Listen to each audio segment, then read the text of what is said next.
Welcome to the Maximize Business Value podcast, brought to you by Mastery Partners, where our mission is to equip business owners like you to maximize your business value and achieve the exit of your dreams, whatever that means to you.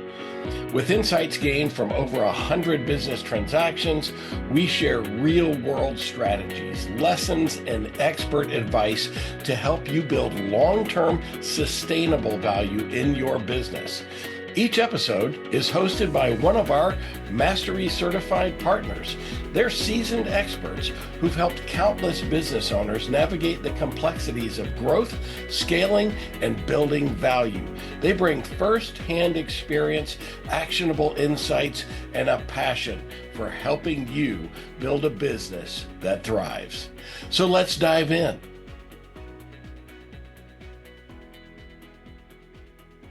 Yeah, so what does, self-managing company mean, right? That's kind of a buzzword, right? So I'm basics over buzzwords. So when I use that term, by the way, I use that term as well. And I use that term often when I'm talking to other business owners. Hey, it's self-managing business. And so what does that mean?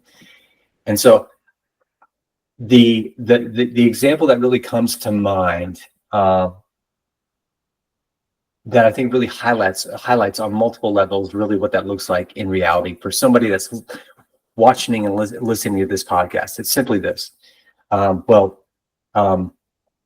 You and I both know a guy. You know Bill, right? You've met Bill, right? Okay. Of course. So Bill, Bill built a general contracting company.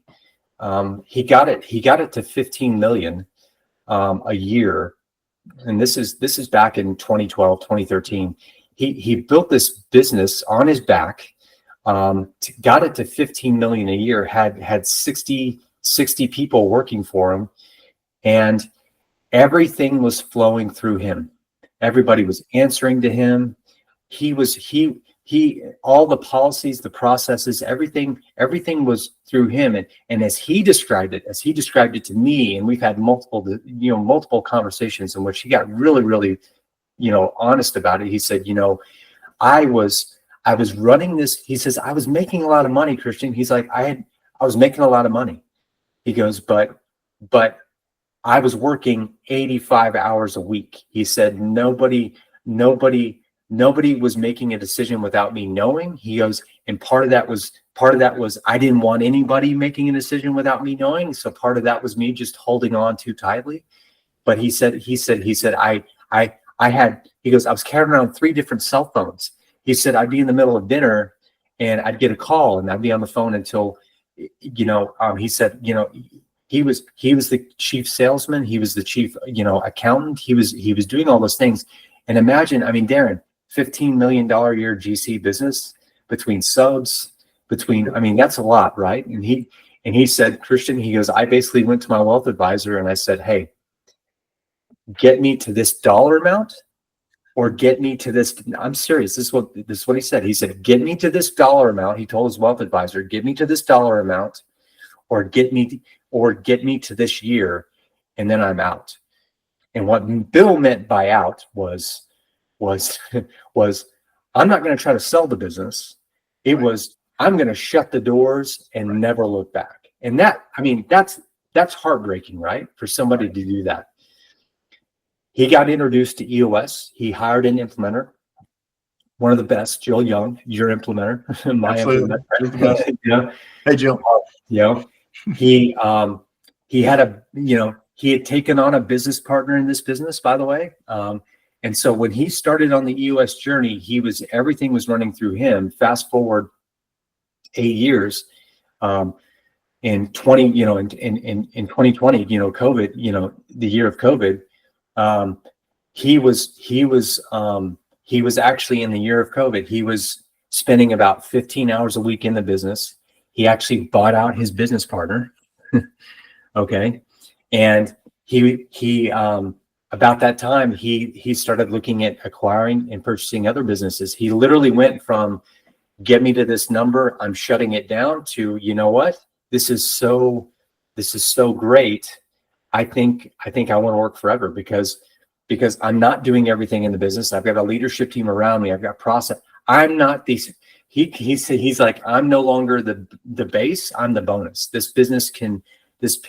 I have a sales leader that's handling my sales, holding my people accountable. I have strong financials, rock solid data. I've got a COO that is making sure that all these moving parts are doing it. It took some time, right? Took some time, but he got there. But a self-managing business really comes down to this, and that is it's a sustainable and successful business that relies little to none on the original founder or owner. Yeah. And it is possible. It's absolutely real and possible. It just takes an owner making the decision. And sometimes I was guilty. I've been guilty of this in my career, Darren, probably as owners. Sometimes we say we want a self-managing business, but we don't. We don't. That means that we don't get to be the most important person in the business anymore. Yeah. So the opposites, what we call the self-managing company, the opposite concept, and again, throw out some more buzzwords, right? Yeah. Is what we call the genius with 1,000 helpers. 100%. And a lot of people like that model. A lot of owners like that model because, man, there's a lot of ego tied up in that. Yeah. Like, you're the smartest, you're the best. Nothing runs without you. Everything runs through you. So there's a lot of ego that can run through that. So you have to ask yourself these hard questions. You've got to be self-aware, look in the mirror and say, what do I really want? What do I want to be true? And what is frustrating me? And this idea, and funny you mentioned Bill. I've had some recent conversations with Bill, and we were kind of talking about this. And it really comes down to this concept of most business owners, or frankly, people in a job, we're taught to grind to a finish line. Yeah. Stand on your head if you have to. Do the hard work. Grind until this thing we call retirement. Mm-hmm. And I was introduced, and Bill, and I know yourself, and it's this concept of, man, instead of maybe quote unquote retirement, what is the thing I could do forever? What do I enjoy? What do I love? And when you really use the EOS foundational tools, so it starts with right people, right seats. Right? Absolutely. So once you have right people, right seats, now we can talk about delegate and elevate. Right. And then, in conjunction with that is systems and processes. And when you have this idea of right people, right seats, delegate, elevate, then you can start getting the stuff off of your plate that I don't like, I don't enjoy, I don't want to do. It's causing me pain and frustration. And we don't want to delegate our garbage. Right? That's not the idea. We want to give it to somebody that loves it and enjoys it and is excited about it. Right? And that's the thing. The things that you are frustrating. So the things that are frustrating the business owner, the things they feel frustrated about and they hate to do, those are things. When I share this with one of my clients, especially the visionaries, are just to see the look on their face when we start talking about, hey, this thing that's frustrating you, this thing that you hate to do. You do recognize that the reason why you're frustrated and you hate to do it is because it's not within your unique ability. It's not something you're naturally gifted at. And so and they thought they had to do that. They thought as the business owner, to run a successful business, they had to do everything that they hated and that they weren't really good at, And this idea, it's almost like I've seen some moments of just guilt of, well, I can't do that. I can't do that to my COO. I can't do that to my sales leader. That's not. I hate doing that. Why would I dump that on them? And the reality is, what you don't like is something that somebody else loves to do and they're really good at. And so let's get absolutely. Let's get that in the right place. And that's a process, right? And there's I want to stay on this for a second because I want owners that might be watching and listening to this. I want them to hear this, and that is what they originally had to do to get the business off the ground and get it successful is what they had to do. It was a time, it was a period in the business, it was a phase in the business in which that was absolutely necessary. And congratulations, You are a small percentage. You're in an elite group that was able to do it and do it successfully. But you now, business owners have to ask themselves, okay, what is the value that what's the most value that I now bring to the business, at its stage now? And what they fail to recognize, they think their value was in doing all those things, the things they didn't like and weren't good at. And when they find out that, holy cow, I can stop doing that stuff. In fact, it's actually better for the business for me to stop doing that stuff and spending more of my time doing this stuff. That's what really brings value.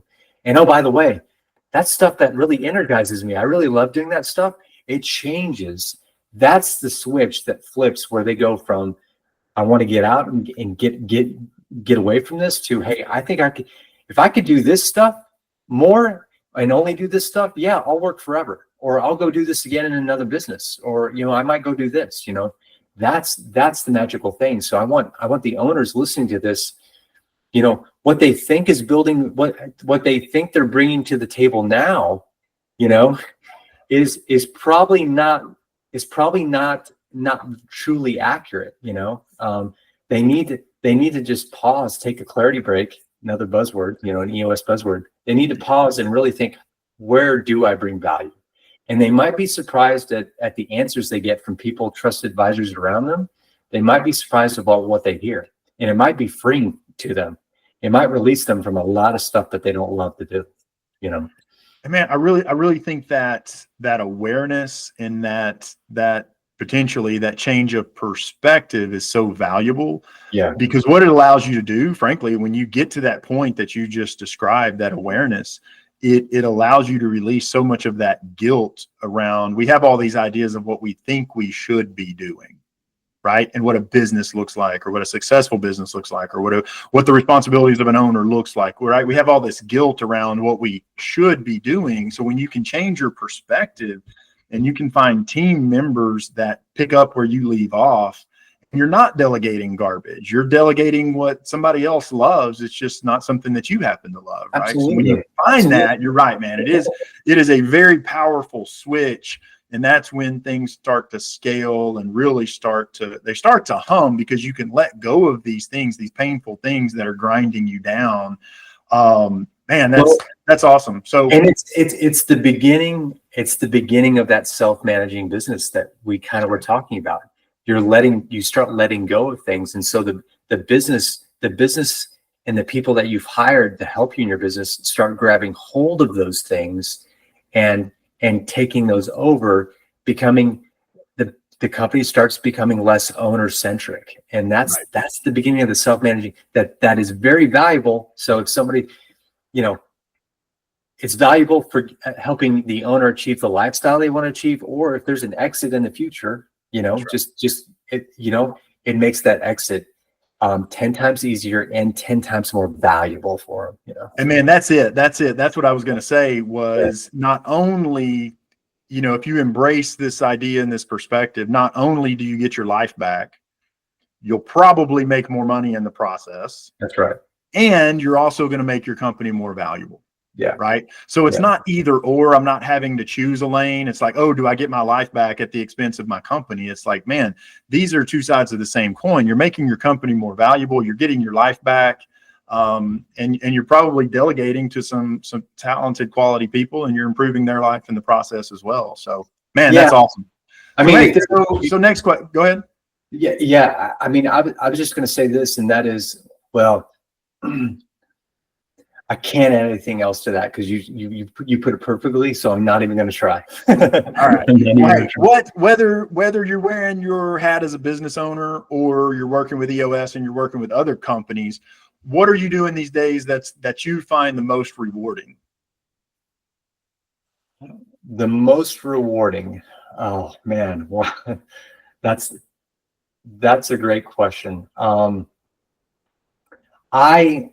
The most rewarding thing for me when I'm working with my clients specifically, so the owners and their leadership teams, it's delivering and creating space for them to think about things and start taking action on things that they never thought possible, And so for my clients and their teams, before they enter the session room for me, before they start the journey with me, they are very much inside this box of the business. They are very much in the weeds of the day to day. And you and I both know what that can look like. It's fighting fires, and it's dealing with just the day to day business stuff that doesn't allow space for you to think high level about the business, and predict further out in the future. Think more than just the day ahead of, day in front of you, the week in front of you. And so the thing that I have so much fun watching my teams and my clients go from working in the business to working on the business, because they have so much fun doing it. And the ideas and the conversations, sometimes they get heated, sometimes they get really, in a healthy way, just really poignant. There's just this spring, this unending spring of just momentum and new ideas and things that just had not been possible before. And when we're in those session rooms and a light bulb goes off and you start seeing these discussion happens, and you start seeing the leaders in the room start looking at each other, connecting and imagining something bigger than what's going on in front of them. That is a recipe for growth, both in terms of leadership, both in terms of processes, unique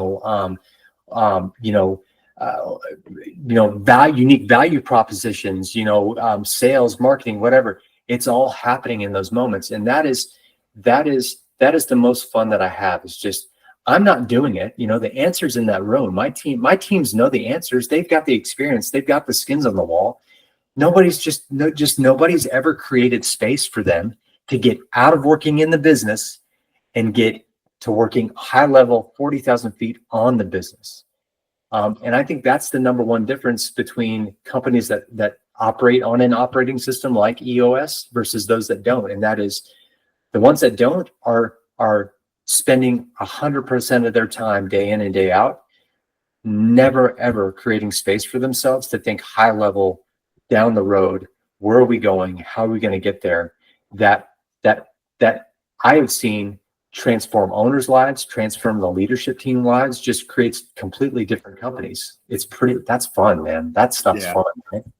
That's awesome. When you're working with teams and, so I think the short version is this, development, right? Just development and seeing perspectives change and light bulbs and seeing options become available. And then, in my own business, working with Mastery Partners, I often say, it's like, listen, it's not my job to tell you, quote unquote, tell you anything, right? Because your business is unique and your business is different. But what I hope to do is ask some good questions, ask challenging questions, maybe put you in a position to defend your position, right? And if you can explain it and defend it and there's a reason for it, great.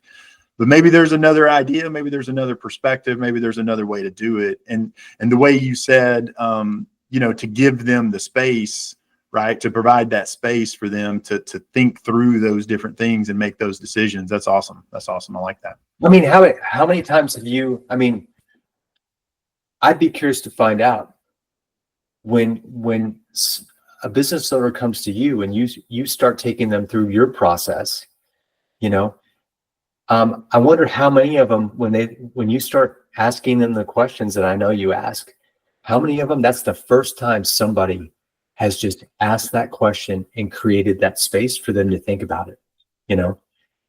Probably never, right? Probably. Yeah, never. A lot of times, often. And to your point earlier, you kind of touched on this. It's like in some cases they didn't know or think it was possible. Right. Or they had some guilt associated with something. They thought they had to do this forever, those kinds of things. And to introduce that idea that maybe this isn't something you have to do forever, or maybe this other alternative is possible. And we know, you and I know people that have done it, right? This idea of this self-managing company. And I talk to people all the time. So in Mastery Partners, we talk about transitions. It may or may not be an exit, but it may be a transition. And one of those transitions we introduce people to is this idea of becoming more owner and less operator. Yeah, absolutely. Right. And it's like, maybe you don't want to sell the business. Maybe you don't want to sell the business. That's okay. But what if you became the owner? Right. And what would that look like? So it's just, again, it's about options and learning. And so I'm with you. To see that light bulb come on and to see perspectives change and see options become available that were previously thought to be impossible. That's pretty cool. That's pretty cool. Yeah. Well, hey man, as we wrap up, we're kind of getting into our time a little bit here. So I've got one last question for you, man. What is the one most important thing that you recommend business owners do to build value in their business? If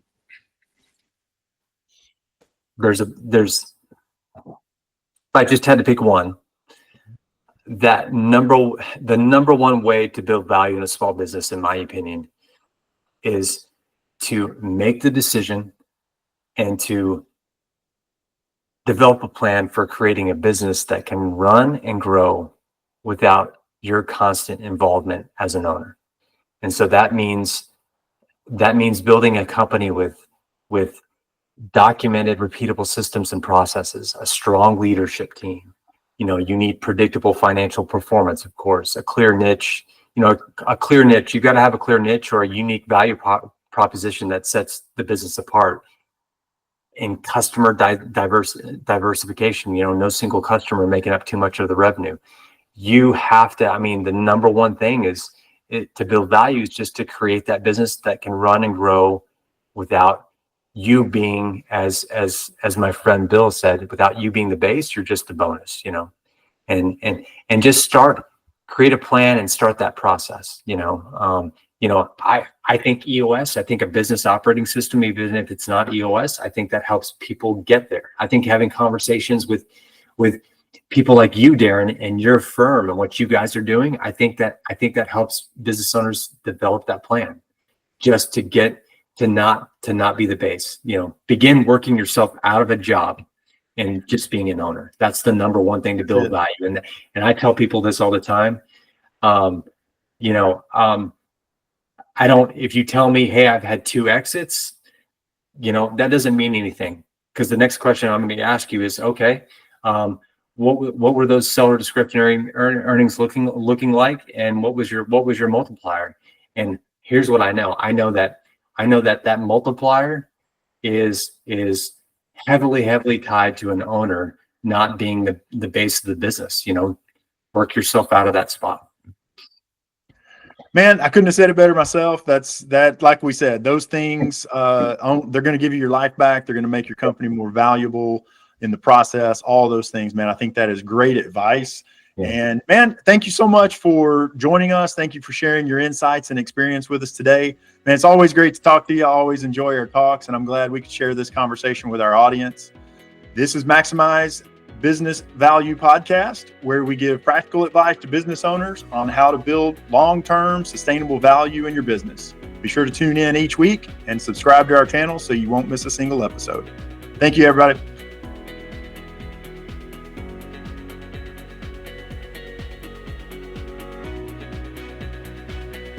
Thanks for joining us for another episode of the Maximize Business Value Podcast. I hope today's conversation sparked new ideas on how you can continue driving value in your business. But remember, it's not just about listening. It's about taking massive action.